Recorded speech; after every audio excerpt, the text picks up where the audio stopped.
¿Alguna vez una frase tan sencilla ha cambiado por completo el rumbo de tu vida? Alessandro estaba esperando su turno en la fila del supermercado cuando una madre soltera, con su hijo pequeño en brazos, pronunció unas palabras que jamás se borrarían de su mente. Prometo pagar cuando pueda. Lo que ocurrió a partir de ese instante transformó no solo su destino, sino también el de una familia entera. Si alguna vez te has preguntado cómo un solo acto de bondad puede cambiarlo todo, quédate hasta el final y descubre esta historia que te llegará al corazón. Alessandro recorría los pasillos del supermercado con una sensación de melancolía que lo envolvía cada vez que pisaba ese lugar. Aquel mercado, en el norte de Monterrey, era el mismo al que su madre lo llevaba de niño.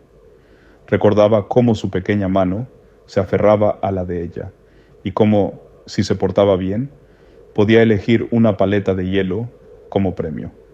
Ahora, con 38 años, regresaba de vez en cuando, solo para revivir esa conexión con el pasado, con esos días en los que la vida parecía más sencilla y cálida.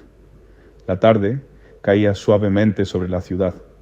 En sus manos, Alessandro llevaba solo un cartón de leche y algunas frutas. No necesitaba más. Vivía solo en una casa amplia y silenciosa, donde el eco de sus pasos se perdía entre habitaciones vacías. Pero ese día, mientras esperaba en la caja registradora, algo estaba a punto de romper su rutina y cambiarlo todo de una forma que nunca habría imaginado. Frente a él, una joven madre sostenía a su hijo sobre la cadera izquierda, mientras, con la derecha, vaciaba las últimas monedas de su bolso sobre el mostrador. Alessandro notó el leve temblor de sus dedos, el gesto nervioso con el que contaba una y otra vez las pocas monedas que tenía. La cajera, con paciencia, esperaba, pero la fila detrás comenzaba a impacientarse. Algunos clientes murmuraban en voz baja, mostrando su desagrado. El niño, que no tendría más de 3 años, miraba las golosinas colgantes junto a la caja, con ojos grandes y curiosos. Sin embargo, no pedía nada, solo observaba en silencio. Alessandro se dio cuenta de ese detalle. El pequeño ya había aprendido a no pedir. La mujer levantó la mirada hacia la cajera y con voz firme, aunque cargada de vergüenza, preguntó: ¿cuánto me falta? La cajera revisó el total y con un tono amable respondió: son 50 pesos más, señora. En ese momento, el rostro de la mujer se tensó. Por un breve segundo, algo en su interior pareció quebrarse, silenciosamente. Tomó una lata de frijoles y un paquete de arroz. Luego los colocó con cuidado sobre la cinta. Esos no los voy a llevar, murmuró en voz baja, como si se hablara a sí misma. Respiró hondo, levantó la vista y miró directamente a la cajera. Entonces, con una serenidad que atravesó el aire como un rayo, pronunció las palabras que marcarían a Alessandro para siempre.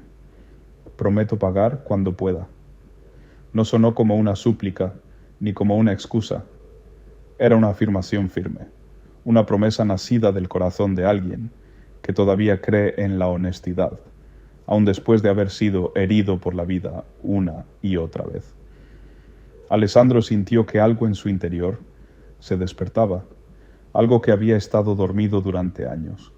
Sin pensarlo, dio un paso al frente y apoyó su mano sobre el mostrador. Yo pago todo, dijo con calma, mientras sacaba su cartera. La mujer lo miró, atónita, con los ojos abiertos de par en par. No, señor, no puedo aceptar eso, susurró, pero Alessandro ya había colocado los billetes en la mano de la cajera. Ya está pagado, dijo él con una sonrisa tranquila, sin dramatismo, sin buscar atención. Solo un gesto simple, de persona a persona. La mujer se quedó inmóvil, sosteniendo con más fuerza al pequeño Felipe, quien observaba al desconocido con una mezcla de sorpresa y curiosidad. No sé cómo agradecerle, dijo ella, con la voz quebrada por la emoción que apenas lograba contener. Alessandro negó suavemente con la cabeza. No tiene que agradecer nada, solo cuide bien de su hijo, respondió con tono cálido, señalando al niño, que ahora esbozaba una tímida sonrisa. Ambos salieron casi al mismo tiempo del supermercado. Alessandro pensó que ese sería el final de todo, un pequeño acto de bondad perdido entre las brisas de la tarde, pero el destino, como tantas veces, tenía otros planes. Ya en el estacionamiento, mientras caminaba hacia su auto, escuchó una voz detrás de él. «Señor, espere, por favor». Era ella. Cargaba al niño con un brazo y las bolsas del mercado con el otro, avanzando con dificultad, casi tropezando con sus propios pasos. Alessandro se detuvo y giró sobre sus talones. La mujer llegó hasta él, respirando con esfuerzo, las mejillas encendidas por la carrera, y quizá también por la vergüenza. «Disculpe que lo moleste otra vez», dijo entre jadeos, «pero no tengo dinero ni siquiera para el autobús de regreso a casa». Sus ojos brillaban, conteniendo unas lágrimas que se negaban a caer. Era el reflejo de alguien que, a pesar del cansancio y las dificultades, aún conservaba un poco de orgullo y dignidad. Alessandro la miró en silencio durante unos segundos. No veía solo a una mujer en apuros, sino a alguien que se resistía a rendirse, que seguía luchando con todas sus fuerzas para mantenerse en pie. El pequeño, con sus ojos grandes y llenos de inocencia, observaba a Alessandro como si presintiera que ese hombre no los dejaría solos. Y fue en ese instante cuando él lo entendió. Esa tarde no era como cualquier otra. Estaba destinada a cambiar su vida para siempre. «Suba, yo los llevo», dijo finalmente, abriendo la puerta trasera de su camioneta plateada. La mujer vaciló un momento. Su mirada osciló entre el temor y la esperanza, como si intentara decidir si debía confiar en aquel desconocido que acababa de mostrarle más bondad de la que había recibido en mucho tiempo. Al final, asintió. Subió con cuidado, acomodando al pequeño Felipe en sus brazos y colocando las bolsas junto a sus pies. Alessandro encendió el motor y esperó a que ella le indicara a dónde ir.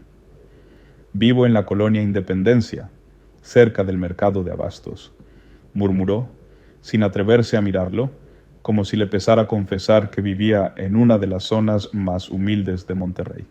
Él solo asintió, sin emitir juicio alguno, y puso el vehículo en marcha. Durante los primeros minutos, el silencio llenó el interior del coche.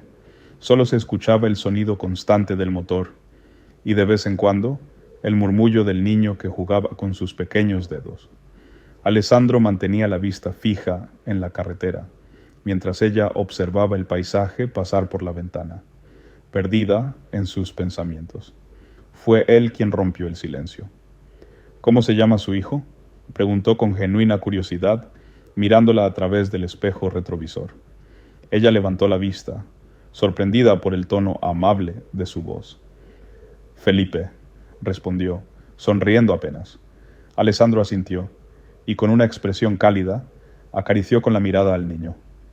«3 años, ¿verdad?», dijo, más como una afirmación que como una pregunta.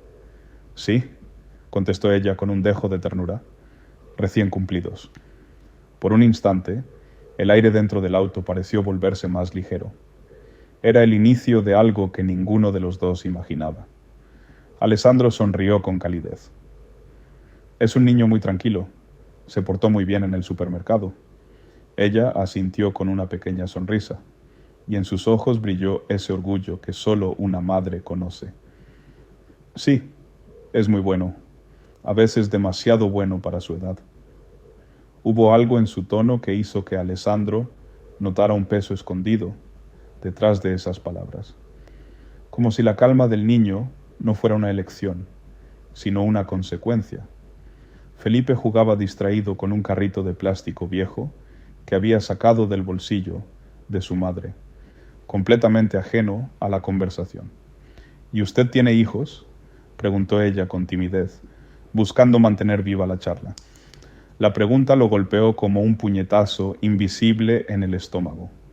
Por un instante, algo en su mirada se nubló, pero rápidamente recuperó la compostura. No, respondió, simplemente, sin añadir más. Ella percibió el cambio en su voz y no insistió. El silencio volvió a llenar el coche mientras avanzaban por las calles cada vez más estrechas y humildes de Monterrey. Las avenidas amplias y los edificios modernos quedaron atrás, dando paso a casas modestas, fachadas desgastadas y el bullicio característico de los barrios populares. Alessandro notó que la mujer comenzaba a inquietarse. Sus manos se retorcían nerviosas sobre el regazo, como si luchara contra algo dentro de sí. ¿Está bien?, preguntó él con suavidad. Ella respiró hondo, como quien se prepara para decir algo difícil. Señor, necesito explicarle algo, dijo con voz temblorosa. No quiero que piense que soy una aprovechada ni una irresponsable. Alessandro la miró a través del espejo retrovisor, con atención sincera. No pienso nada de eso, respondió con firmeza. Ella asintió, tragando saliva antes de continuar. El dinero que tenía era todo mi salario de esta semana. Trabajo limpiando casas y me pagaron esta mañana. Las palabras comenzaron a fluir más rápido, como si por fin se liberara de un peso. Pero anoche Felipe tuvo fiebre muy alta. En la madrugada tuve que llevarlo a la clínica. El doctor dijo que era una infección en la garganta. Su voz se quebró un poco, mientras una lágrima rodaba por su mejilla. La consulta y las medicinas me costaron casi todo lo que tenía. Solo me quedó lo justo para comprar algo de comida. Pero ni siquiera alcanzó para eso. En esa última frase, la voz se le rompió por completo. Alessandro sintió cómo el pecho se le apretaba con cada palabra. Había algo profundamente humano en su confesión, algo que despertaba en él una compasión que hacía mucho no sentía. En ese instante, comprendió que lo que para él había sido un simple gesto, para ella significaba una esperanza en medio de la lucha diaria por sobrevivir. Él, que había pasado su vida rodeado de comodidades y lujos, jamás había tenido que enfrentarse a una decisión tan dura